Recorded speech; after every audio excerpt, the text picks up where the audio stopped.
Ja, grüß euch benannt und einen Sakrischgurden. Jetzt Kasperl. Leute,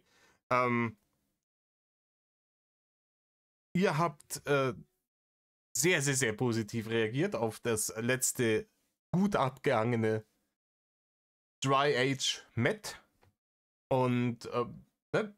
Euer Wunsch ist mir Befehl. Ihr wolltet mehr, ihr kriegt mehr. Wir sind wieder bei Rendern hochladen. Klassisches Met. Ne? Gutes altes Met. Heute sind wir am 10.08.2018 unterwegs. 1 von 3 Zusammenfassung. Rainer ist Met. Nächtliche Dreier-Stream-Kombo. Das ist anscheinend der erste von 3 Streamers vom 10.08.2018. Und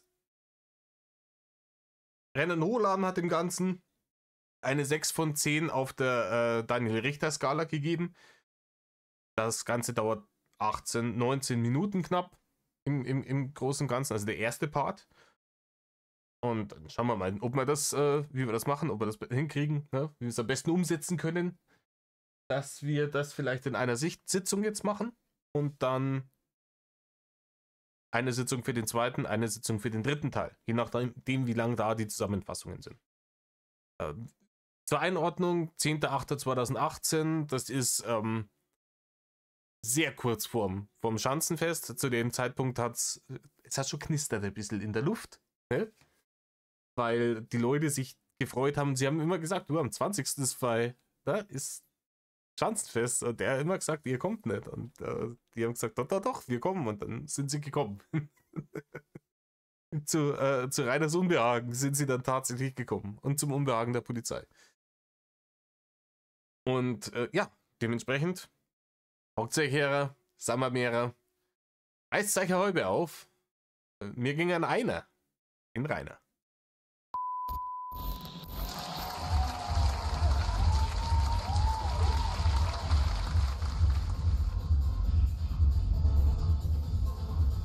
Alter, wie er sich da reinwongelt. Und gleich die Kinderdisco an. Mit der Nebelmaschine ist es nicht schön. Aber wenigstens kriegt man dann seinen kreisligen Bimbis nicht mehr, Alter.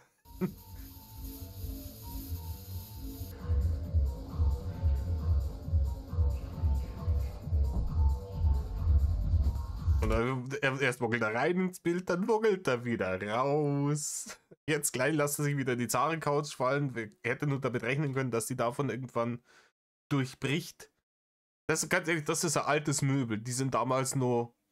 Die haben nur was ausgehalten damals. Okay? Also, das Ding klein kriegen, da brauchst du schon so ein Atomarschgebirge. Und dann immer schön reinschmeißen. Und bumm.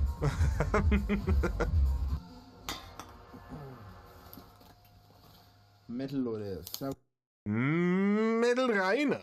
Servus und ein herzliches Willkommen beim Drachen.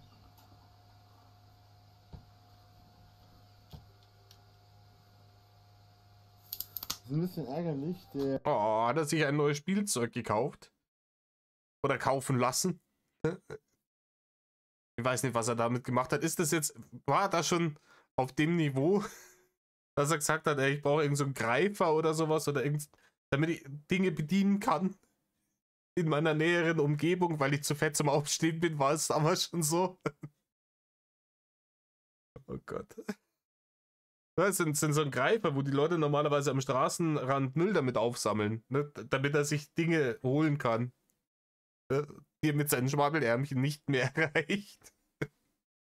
Weil Aufstehen ist harte Arbeit, ihr unterschätzt es immer.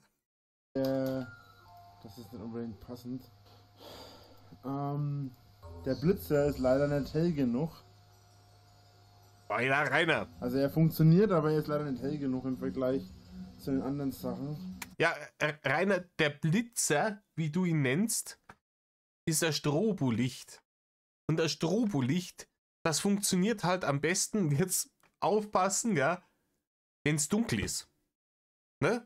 Der Raum muss dunkel sein und dann unterbricht das Strobolicht in schneller Abfolge die Dunkelheit. wenn du da die komplette Kindergarten-Disco-Beleuchtung auf Maximum hast, dass unten der Prepaid-Stromzähler am ächzen und am Stöhnen ist, ja, dann brauchst du dich auch nicht wundern, warum dein Strobolicht nicht wirkt.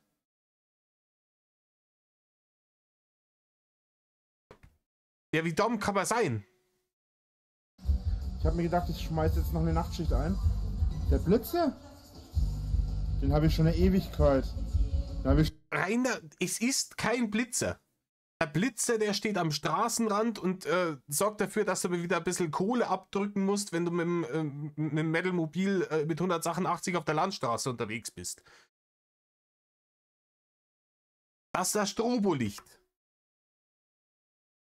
Schon bestimmt. Die haben schon bestimmt 10 Jahre. Aber für den Blitzer muss es dunkler sein. Applaus, Rainer. Applaus, er hat es begriffen. Ich kann mal was probieren, Moment. Es funktioniert so leider nicht. Ja, es muss dunkler sein. Es war halt nicht dunkel, Rainer. Es war halt immer noch Kinderdisco-Beleuchtung an.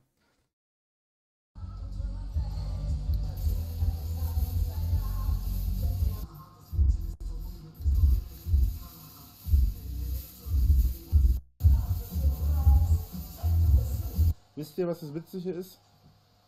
Na, Rainer, was ist das Witzige? Klär mir auf. Die Hater spielen mir gerade mal wieder voll in die Karten. Ah ja, also natürlich sind es die Hater. Da hätte er von selber drauf kommen können, dass die Hater sind. Wir befinden uns 2018. Da war auch schon jeden zweiten, dritten Tag die Ansage, in Zukunft wird es nicht mehr um die Hater gehen in seinen Streams. Die werden keinerlei Erwähnung mehr finden. Wir sind hier, gut, das ist die Zusammenfassung bei 1 Minute 40. Dass das ganze Ding bis dahin 5 Minuten gedauert hat. Bam. Ne?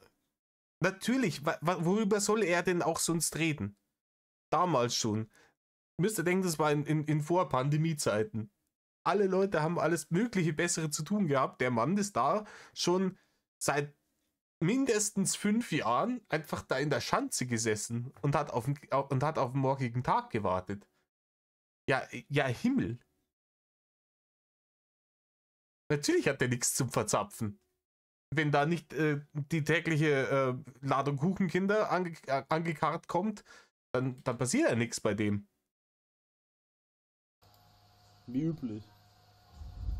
Ich habe nur deswegen den Chat aufgemacht, weil ich auf Platz 1 sein wollte heute angesagt. Und die Hater haben mir wieder mal voll in die Karten gespielt. Na gut, ich überlasse es dann mal den anderen Platz 1. Also, dass die Hater jetzt wieder bei dir im Chat schreiben können und wir kennen sie alle, die Klassiker, ne? Rudi aus Buddel und so ein Scheiß. Und dann, dass die das jetzt wieder können, ist schlecht für die aus irgendwelchen und gut für dich. Weil du jetzt irgendwie Platz 1 bist, von was auch immer, wahrscheinlich von 1 auf YouNow. Herzlichen Glückwunsch, Rainer. Da hast du es den Hatern aber gezeigt. 1. Machen wir den Abo-Chat an. Das ist wieder so typisch für die Hater. Mach mal das Fenster zu, da zieht der ganze Quatsch. Also zuerst sagt er, ja, es spielt ihm voll in die Karten und so. Und dann macht er sofort wieder den Abo-Chat an. Aus. Und das wollen wir ja nicht.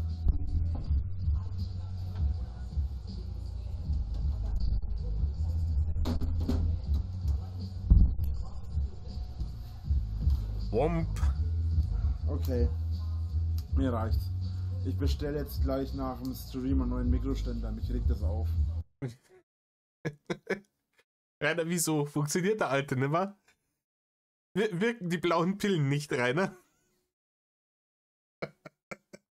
Ich weiß nicht, ob man den so einfach bestellen kann. Und ganz ehrlich, wenn du dir schon einen bestellst, warum bestellst du nicht eine Normalgröße?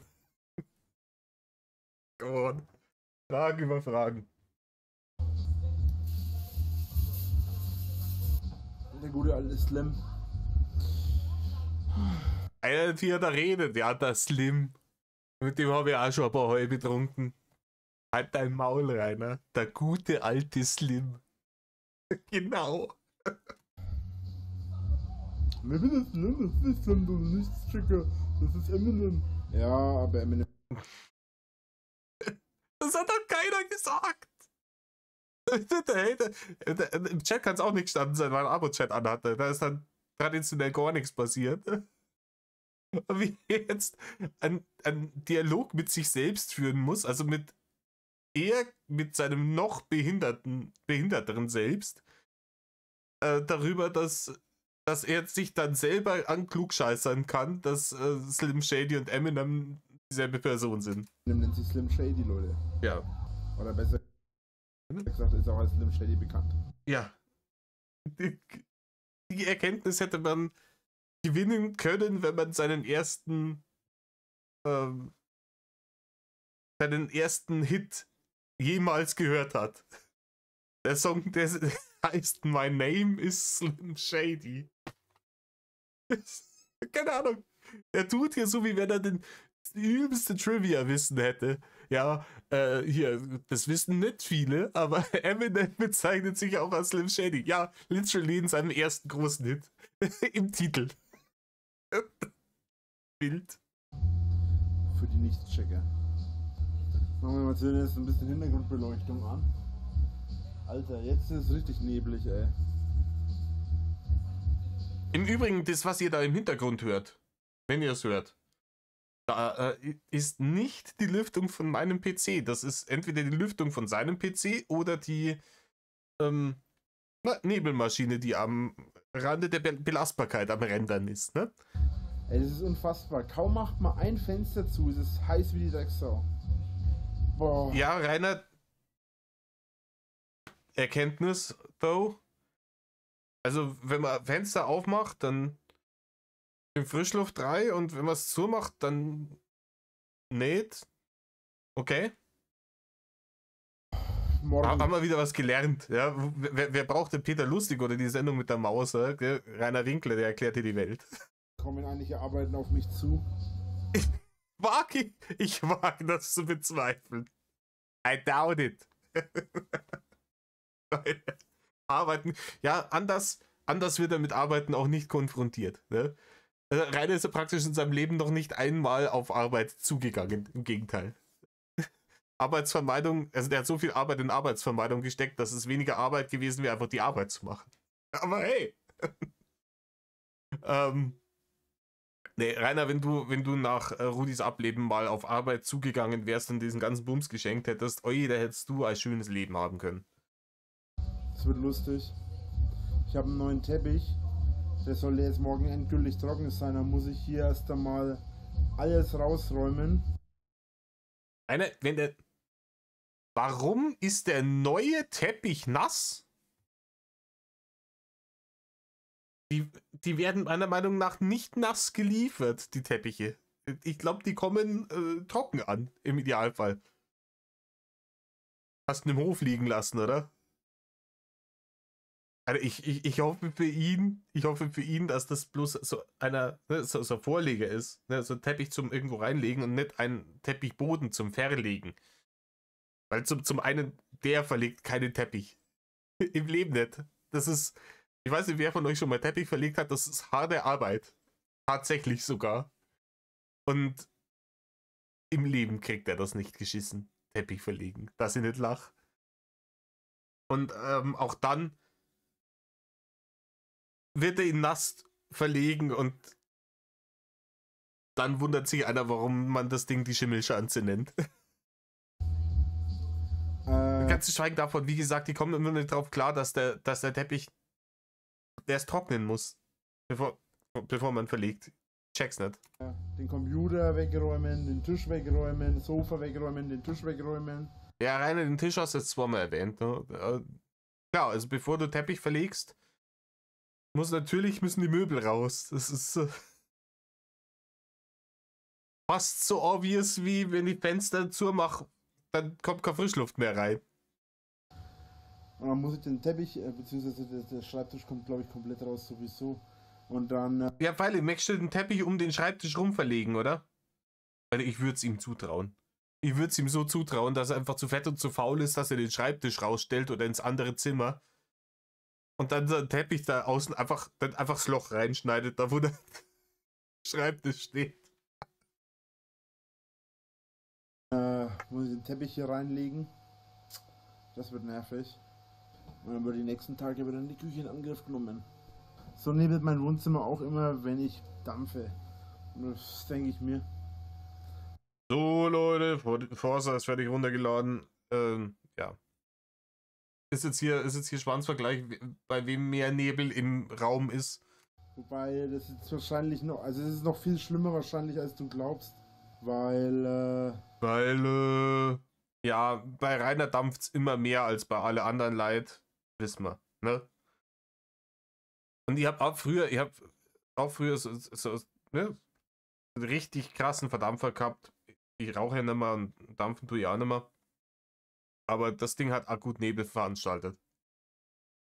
Nichtsdestoweniger sitzt hier ein Ende 20-Jähriger zu dem Zeitpunkt, ja, in der Kinderdisco und streitet sich mit irgendeinem Dulli im Internet darüber, wer mehr Nebel in der Butze hat. oder als du so siehst, weil die Kamera sehr viel wegnimmt. Das ist wirklich extrem stark.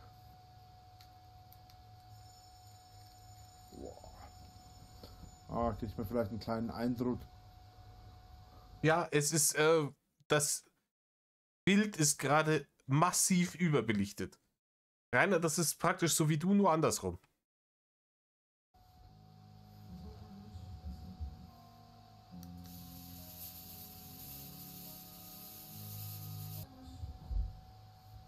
Ah. Ich bin total zerstochen an den Beinen. Richtig ärgerlich. Rainer, ich glaube nicht, dass das zerstochen ist. Da kommen halt so Beulen raus, weil das Wasser nicht mehr weiß, wo es hin soll. Ich hab mir neulich wieder was angeschaut, die alten einzige Videos.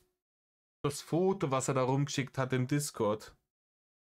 Ob er mit dem zum Arzt gehen soll, weil die Freundin von irgendwann auf seinem Discord Krankenschwester ist. Alter Schwede. Also die Frage hätte sie mir in dem Zustand nimmer gestellt. Also die Dinge, die absolut nicht mehr definierbaren Dinge, die da rausgeflossen sind, zum Hiesbein.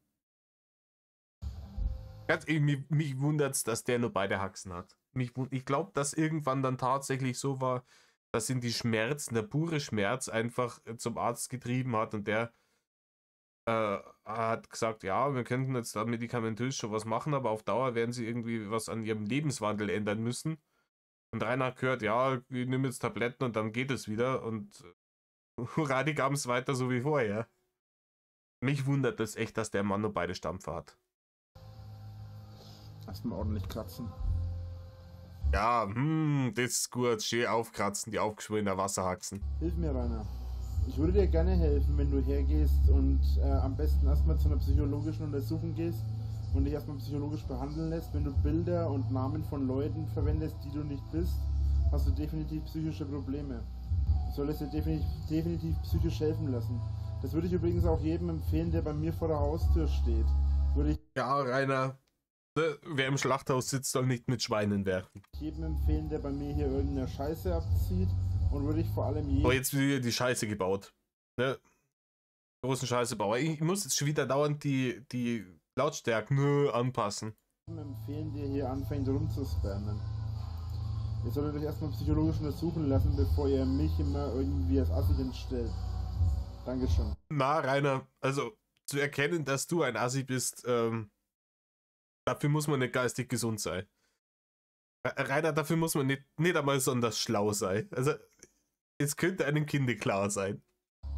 Du bist der Einzige, der psychologisch krank ist. Psychologisch krank hier, Rainerle. Okay, ich bin der einzig psychologisch Kranke. Dann erklär mir bitte mal... Na, du bist nicht der einzig psychologisch Kranke. Das heißt psychisch krank, aber wurscht. Aber du bist der Einzige, der sich da auf YouNow so zur Schau stellt damit. Ja, schaut's mir wie blöd ich bin. Mit vernünftigen Sätzen und in vernünftigen Sachen, warum ich der Psychologe... Benutzt du mal vernünftige Sätze und vernünftige Sachen,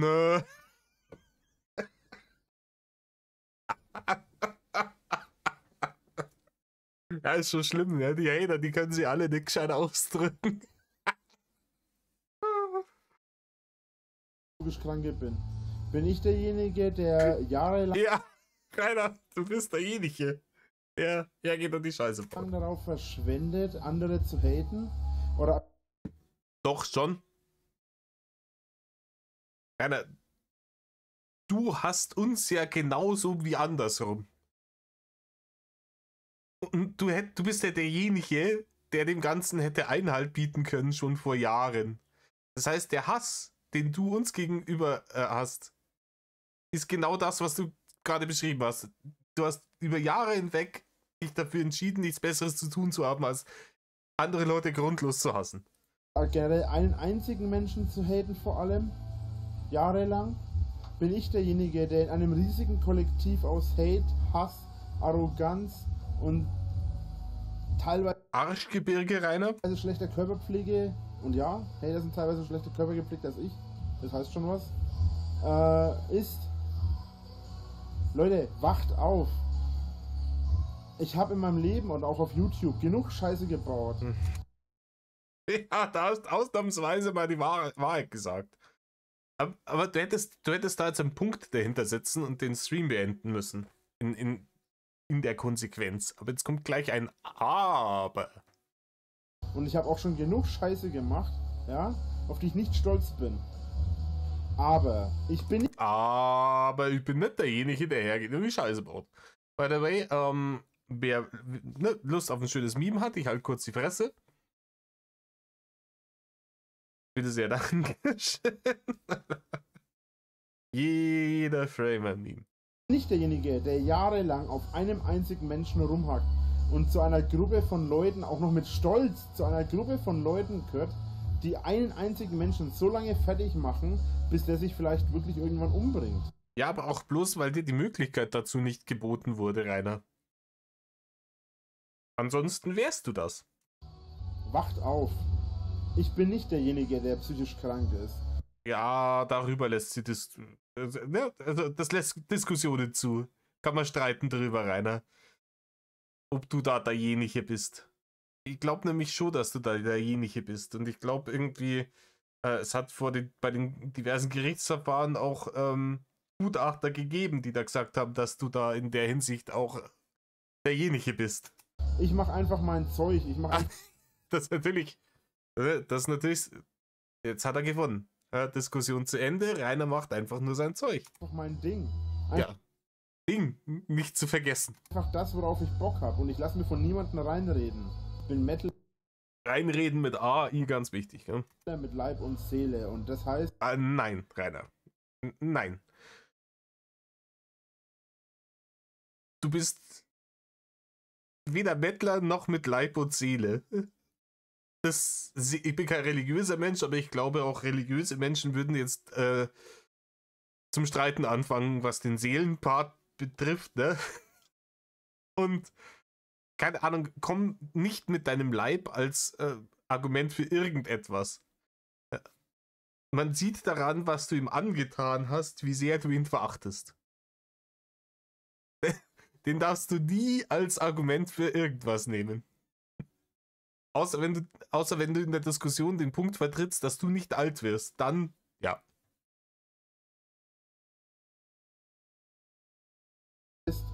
Dass ich im Prinzip nur das mache, worauf ich Bock habe.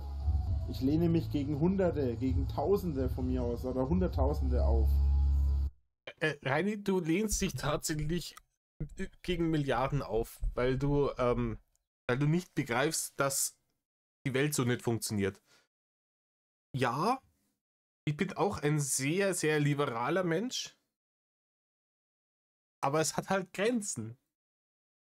Es kann nicht einfach jeder immer genau das machen, wonach ihm gerade ist und immer seinen Impulsen folgen, weil ansonsten führt das sehr schnell zu Konflikten. Und da kommt Impulskontrolle ins Spiel, von der du natürlich nichts hast, weil du, als die verteilt wurde, noch anstandst, um dir ein paar Extra-Ärsche abzuholen. Ne?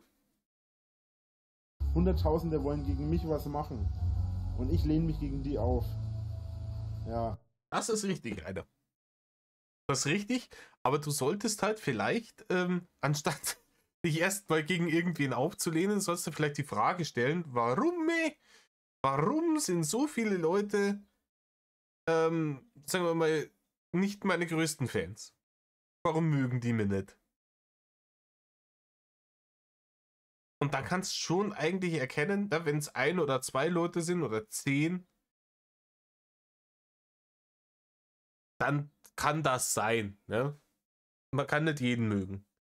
Wenn es Tausende, Zehntausende, Hunderttausende wären, dann sollte man langsam irgendwann zu der Erkenntnis kommen, vielleicht bin halt ich derjenige, der das Problem darstellt.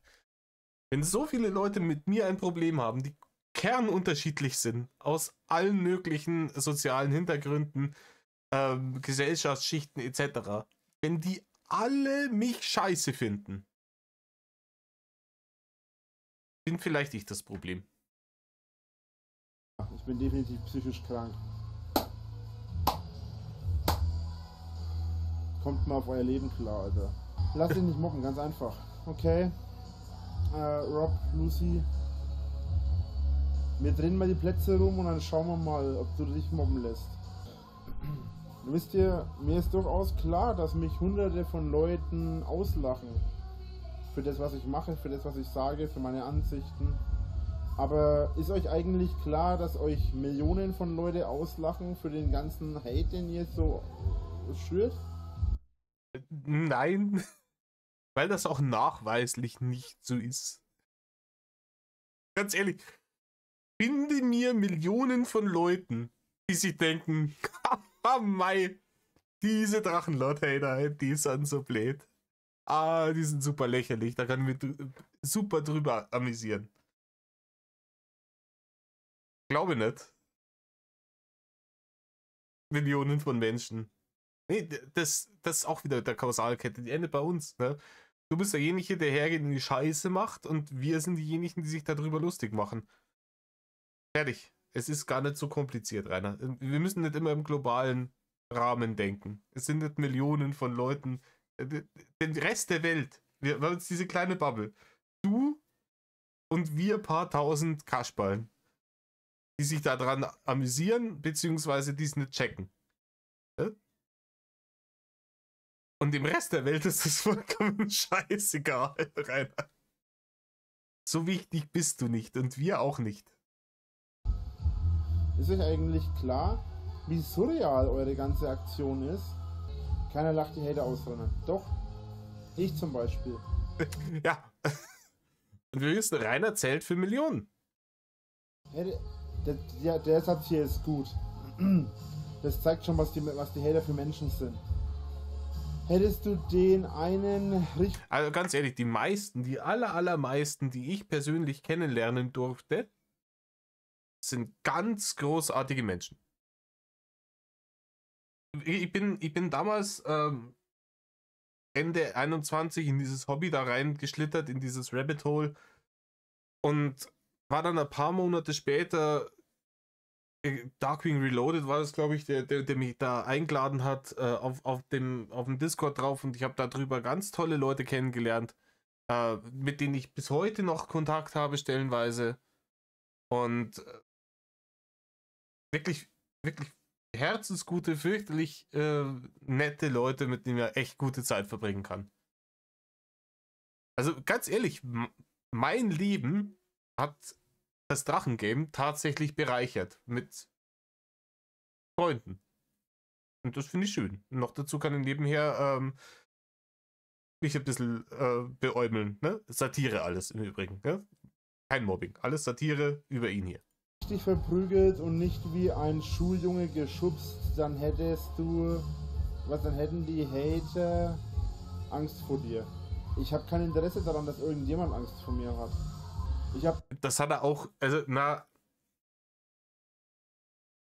das hat er auch mehrfach andersrum gesagt wieder. Also ich habe kein Interesse, oder das irgendwie, wie er gesagt hat, wenn er dann da rausgeht und mit seiner Software oder sowas und dann schauen die blöd und keine Ahnung. Ja, also er will schon oder wie ein Berserker auf irgendwelche Leute losgeht, damit, oh, und hat er so viel Angst gehabt, der Hater. Bullshit, Rainer. Ist halt wieder Bullshit. Den von meinem Grundstück runter. Und das wollte ich. Er hat mir mein T-Shirt zerrissen. Dafür hat er eine kassiert gehabt. Das hat man dummerweise noch nicht gesehen. Man sieht, wie ich aushole und zuschlag, aber das sieht man nur mein Körper hier. Man sieht mein Gesicht nicht in dem Moment. Man sieht nur, wie ich aushole und zuhau. Aber nicht, wie ich treffe. Müsst ihr euch das Video nochmal genau anschauen. Wenn Ja, schaut es euch mal genauer an. Ganz ehrlich, in der Situation, wenn das war der Buddy, oder? Der Kumpel von Affenkicks, der, wenn da gewollt hätte, wenn der gewollt hätte, der hätte den Dicken einfach auf die Bretter geschickt. Also so saudumm, wie der da hingelaufen ist, ein Ding wäre der da gelegen. Du hast ihn gar nicht getroffen. Wenn du meinst. Du weißt es ja besser, du warst ja dabei. Ich habe vergessen, du warst anwesend. Entschuldigung. Nee, wisst ihr, die Hater sind immer so, in ihren Hater-Foren sind sie immer so mega stolz drauf. Wow, hunderte Leute waren da. Abgesehen davon, dass es keine 100 waren. Oh, hunderte Leute. Rainer, noch nicht. Warte mal nur 10 Tage. Ne? Dann altert diese Aussage ungefähr so gut wie die Milch im Tetrapack, die seit einer Woche neben dir steht. Und dem Fenster in der Sonne.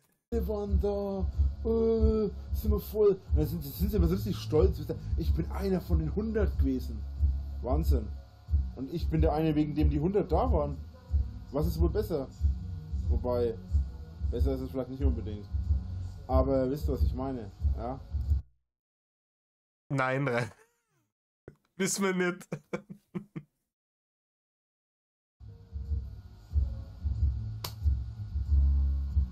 Natürlich sind die Hater kaputt im Kopf. Aber du machst ihnen das auch ziemlich leicht. Und lässt dich immer mitmachen. Ich habe vergessen, dass du jedes Mal anwesend bist, wenn hier Scheiße passiert. Ich habe vergessen, dass du jedes Mal mitkriegst, wenn hier Scheiße passiert.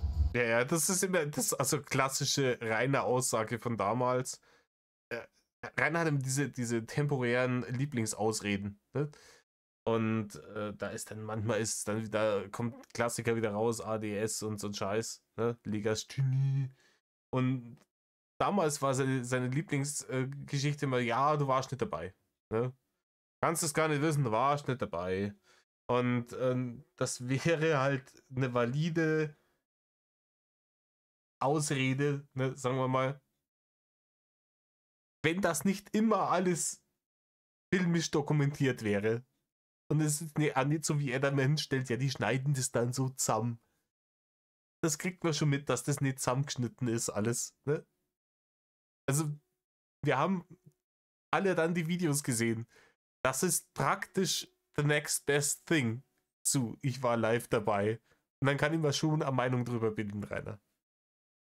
Die Scheiße zieht einfach bei jemandem wie bei dir nicht. Nein, Junge, kriegst du nicht. Weil das, wo keine Scheiße passiert, stellen sie natürlich auch nicht online. Weil es wäre ja langweilig. Die stellen nur das online, was ja auch wirklich, wo auch wirklich Scheiße passiert. Sag mal, ich will dich nicht beleidigen, aber bist du so dumm oder tust du nur so? Also ganz ehrlich. Also, wenn du ihn nicht beleidigen wolltest, hast du wieder krachend versagt, so wie in allem eigentlich. Aber,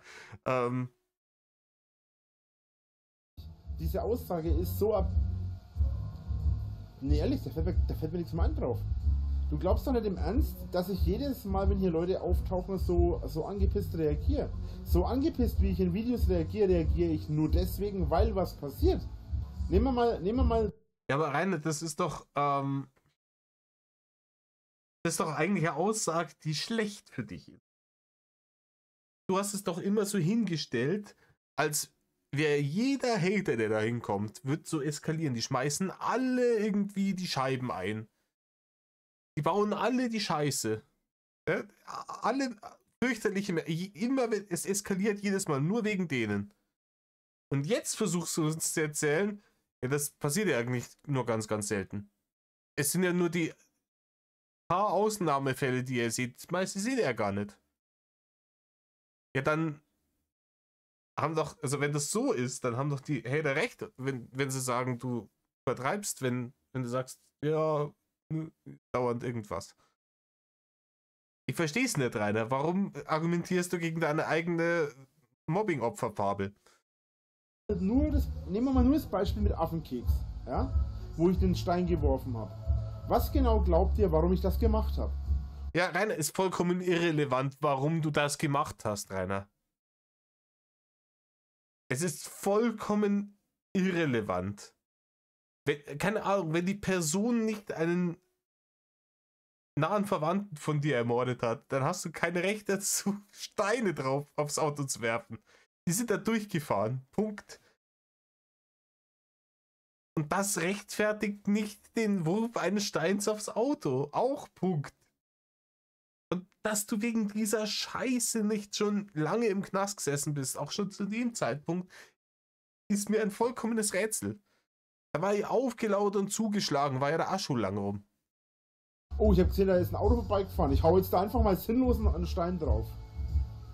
Wie gesagt, ist man so dumm oder tut man nur so? Er hat nicht, offensichtlich bist ja du so dumm, weil genau so hast du es doch gemacht. Die sind da gefahren und das war dir zuwider.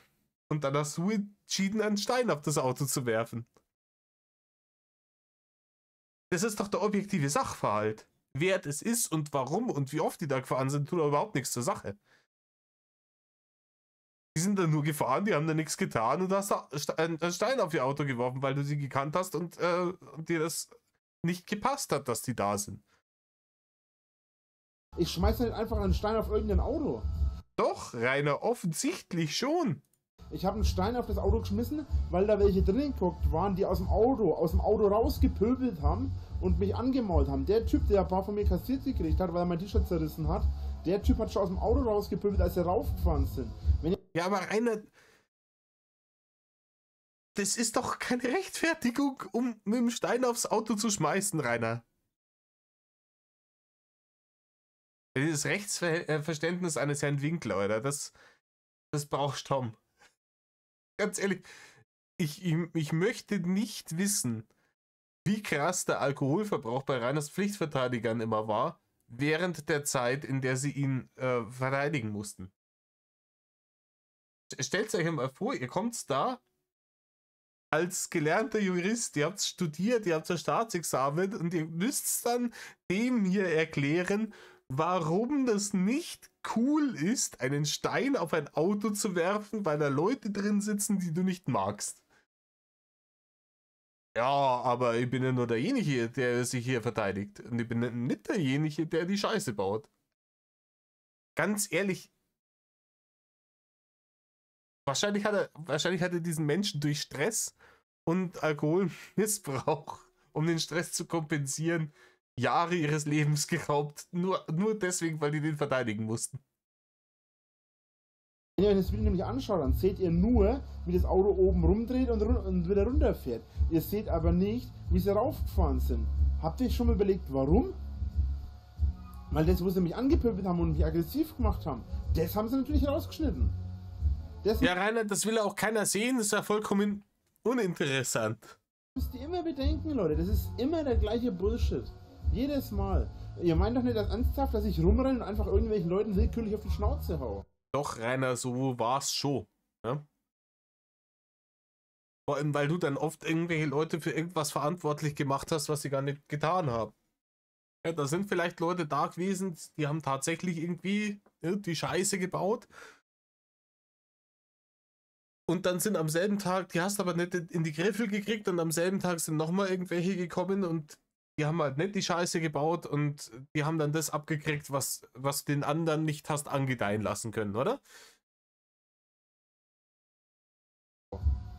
Schaue ich wirklich so aggressiv aus? Das ist doch lächerlich, Leute. Rainer, sei doch mal für 5 Minuten nicht so selbstgefällig. Wirklich? Okay, sag mir, was genau davon selbstgefällig ist. Meine Fehler habe ich schon eingeräumt. Was daran ist selbstgefällig? Glaubst du, ich hasse Regenbogenschaf oder Affenkeks oder? Ja, du hast es mehrfach erwähnt, dass du die hast. Ja, schon. So. Ich kann die nicht ausstehen. Ja? Und wenn die mich so provozieren, dann kriegen sie klar ein paar auf die Schnauze. Aber deswegen hasse ich die nicht. Weil die gehen mir so am Arsch vorbei, dass ich gar keine Lust habe, sowas wie Hass auf die zu projizieren. Ja, deswegen hast du jetzt hier auch irgend so einen Monolog über die gestartet, weil die dir fürchterlich krass am Arsch vorbeigehen. Die sind dir sowas von egal. Also, im Ernst, ey. Du redest die ganze Zeit von auf alle. Was? Du redest die ganze. Was? Was? Was? Was? Du redest durchgehend von oben auf alle herab. Stimmt nicht.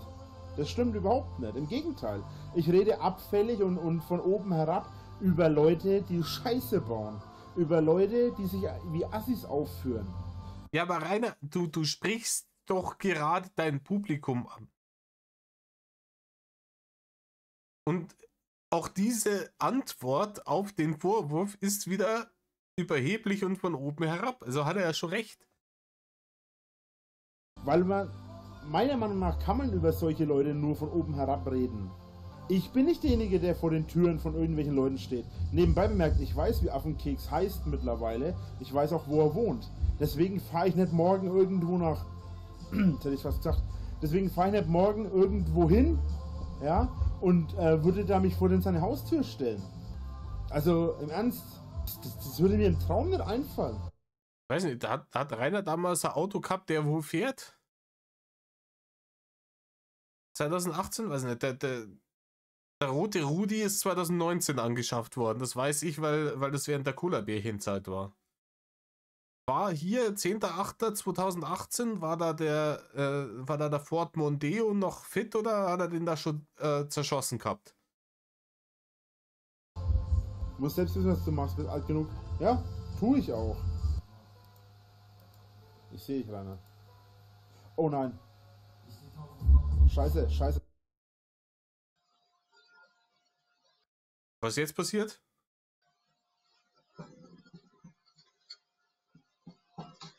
Alexa, Alexa, Sido, ein Teil von mir. Ah, Mann. Warum hat er jetzt Augenspitzen nur?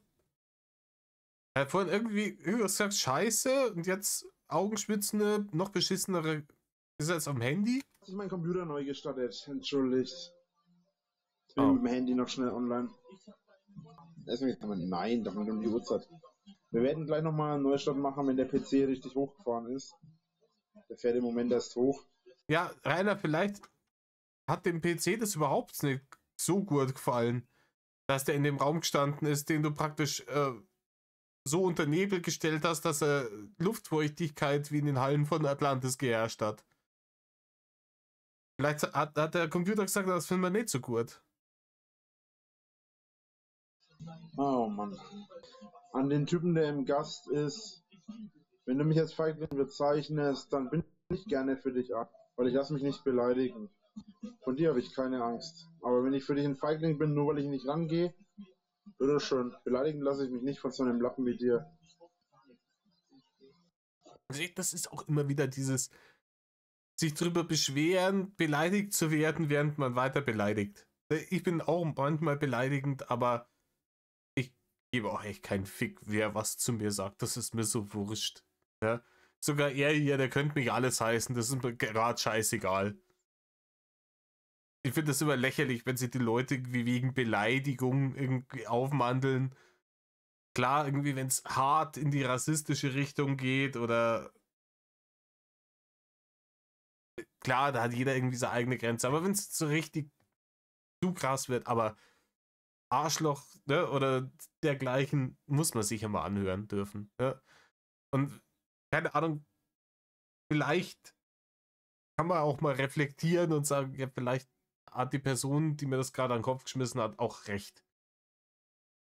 Und vielleicht hätte ich das nicht verstanden, wenn die hergekommen wäre wie so eine Esoterik-Droller. Ja, weißt du, ich muss jetzt hier ein positives Feedback geben. Also ich habe mich gefühlt Alter Maul, ne? Vielleicht kommt es dann irgendwann mal besser an, wenn er heißt einfach, halt die Fresse, du Arschloch. Dann, dass man weiß, okay, ne? Offensichtlich ist hier eine Grenze erreicht. Vielleicht bin ich da drüber.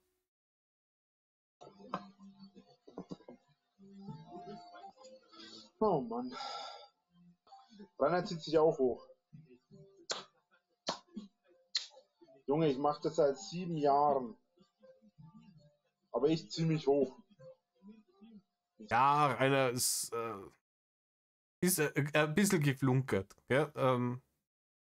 2018 hast du das noch nicht wirklich 7 Jahre gemacht. Sicherheit. Oh, was für ein Lappen, ey. Lappen. Mich kennen Hunderttausende, wenn nicht 1 Million Tausende. Sorry. Menschen. Aber ich ziehe mich hoch. Auf jeden Fall. So, wir switchen nochmal auf den Computer um, hoffe ich. Ja, man muss ja wissen, weil der Rainer ein Switcher ist. Aber ist auch klar, der Vorwurf, dass er sich irgendwo hochzieht, ist natürlich vollkommen aus der Luft gegriffen. Ne? Der Rainer zieht sich nirgendwo, der stemmt sich hoch, wenn er auf der Zahlencouch sitzt, sich hochziehen, kriegt er nicht mehr hin.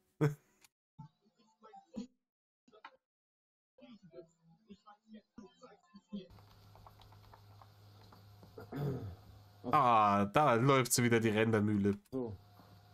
Ich wundere mich gerade, warum es nicht geht, aber ich habe ja auf Auto umgestellt. Schlafrhythmus lässt grüßen. Och, ich bin eigentlich noch im Rahmen. Kann ich das mit dem 20.08. mal lassen, das langweilt. Da passiert doch sowieso wieder nichts. Genau wie am 12.01. und am 19. weiß der Geier und am... Die Aussage, die ist ja fürchterlich gut gealtert. Aber ich muss hier wieder ein bisschen was an der Lautstärke machen, weil er natürlich wieder die scheiß Boxen voll aufdreht. Wohl wissend, dass es seinen kompletten Mikrosound in den Gully schickt. Am 29.02. Ich wusste, du bist eine Feigling. Mich zu beleidigen macht eigentlich dich zum Beleidigen. Feigling. Hat er den Slow Clap, den hat er damals aber auch äußerst inflationär genutzt. Glaubst du wirklich, ich würde jemanden als Gast nehmen, wenn ich sowieso keine Gäste nehme, der mich auch noch beleidigt? Ja, keine Ahnung. Wahrscheinlich nicht, aber... Alter, was läuft bei dir verkehrt im Kopf, Alter? Aber weißt du was, solche Amateure wie dich blogge ich lieber, weil ich habe keine Lust, mich damit rumzuärgern. Wisst ihr, wenn ihr so weitermacht, werdet ihr euch mit dem 20.08. selber ins Ausschießen. Ich mein's nur. Weißt du, nur mal so am Rande. Du solltest nicht im Internet öffentlich ankündigen, dass du irgendwas anzünden willst. Weil wenn nämlich hinterher wirklich irgendwas angezündet wurde, von dem, was du behauptet hast anzuzünden, bist du derjenige, der gearscht ist. Anzünden. Wir sind hier nicht im Darknet, Alter. Und selbst wenn wir es wären, du bist im Internet nicht so weit so anonym, wie du glaubst. Ich sag's euch nur.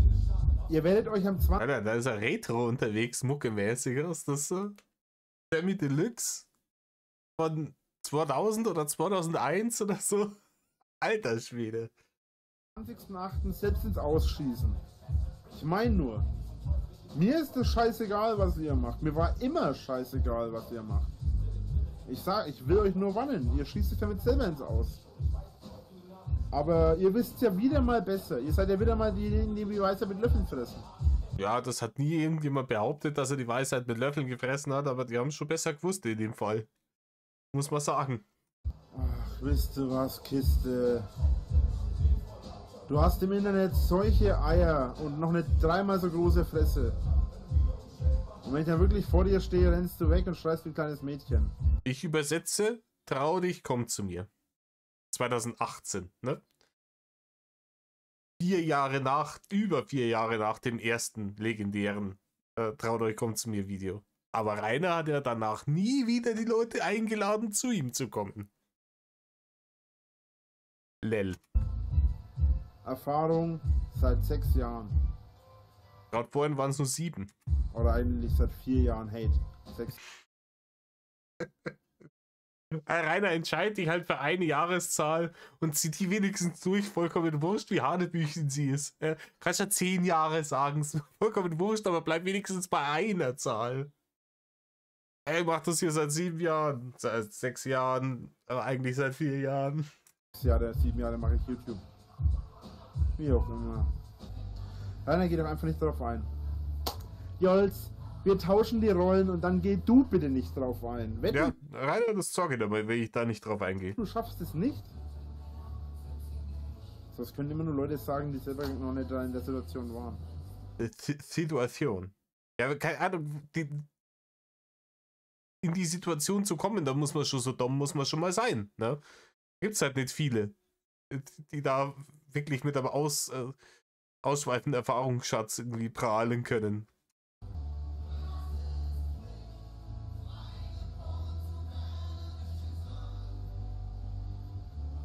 Weil da steigert er sich jetzt wieder ins Augenschwitzen rein mit irgendwelcher melancholischen Musik. Großes Kino. Ah, komm, drück sie raus, die Krokodilstränchen. Ich habe so ganz nebenbei drauf geachtet. Dankeschön, Maria. Nein, stimmt nicht, sagt sie gerade. Ich finde den Song toll. Jetzt ist er wieder leise. Und ich bin nicht rechts. Hier stehen aber seltsame Sachen in den Kommentaren. Mann, Alter, warum schaue ich auf sowas nicht vorher, ich Idiot? Wo das Problem liegt, du lässt mich hier ein Lied von Lanza spielen, auch wenn es ein Cover ist. Sag mal, hast du es ja noch alle? Rechtsradikal ist gar kein Ausdruck. Lanza ist eine der wohl bekannten. Ja, die Band heißt Lanza und ja, ganz ehrlich, so großer Musikexperte, der sein ganzes Leben angeblich schon gegen Nazis kämpft, weiß ich nicht. Ja? Da solltest dir vielleicht ein Begriff gewesen sein, dass wenn dann jemand sagt, ich hätte gern von denen ein Lied, dass du sagst, verpiss dich runter von meinem Grundstück. Bekanntesten rechtsradikalen Bands, die es überhaupt gibt. Ich glaube, es sagt. Sorry, Maria, aber nee. Tut mir leid. Bitte verpiss dich. Ganz ehrlich, bist geblockt. Nee, sorry, aber das packe ich auf gar keinen Fall. Rechts ist für mich das absolut asozialste, was es existiert. Kann da irgendjemand, Furchi, wenn du das hier siehst, schneid das aus und schick's Uwe. Bitte.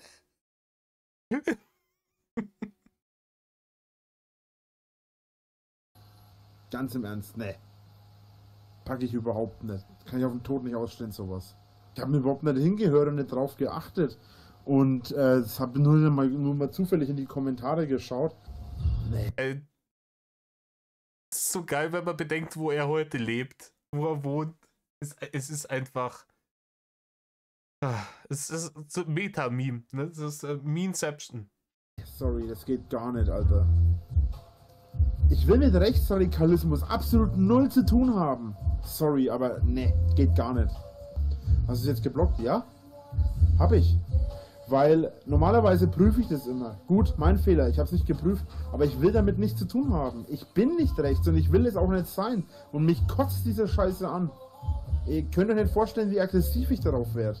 Nee, Leute, tut mir leid, aber heute mache ich keine Musikwünsche mehr. Ich mache jetzt keine Musikwünsche mehr.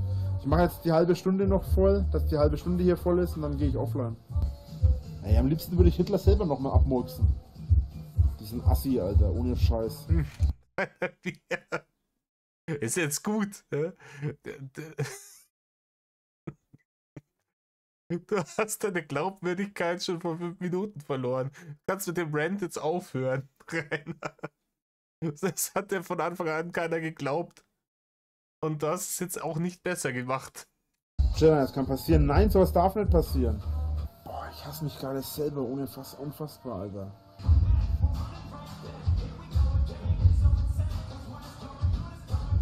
Wieder Augenschwitzen. Ich habe keine Ahnung, warum er sich jetzt da so reinsteigert. Gab es da monetäre Konsequenzen für ihn? Hat ihm da You Now die Prügel ausgeschmaßt? War's das?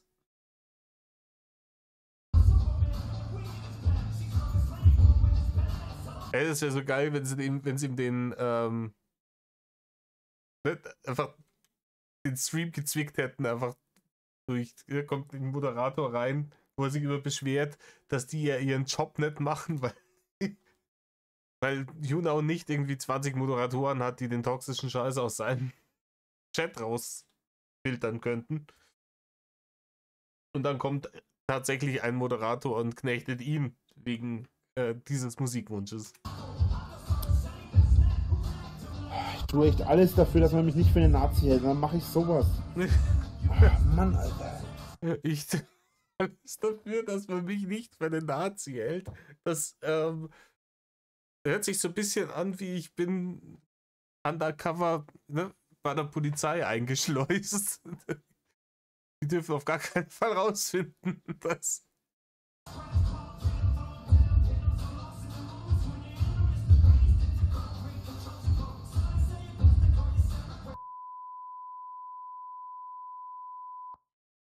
Ja, Leute. Da sind wir am Ende vom Stream. Ne? Knappe Stunde haben wir braucht. Einwandfrei. Ich hoffe, ihr konntet euch genauso köstlich amüsieren wie ich. Wie gesagt, Furi, wenn du das hier siehst, schneidet doch aus, schick es an den lieben Uwe. Frag den, was er davon hält. In diesem Sinne, tut nicht, was Rainer tut. My love.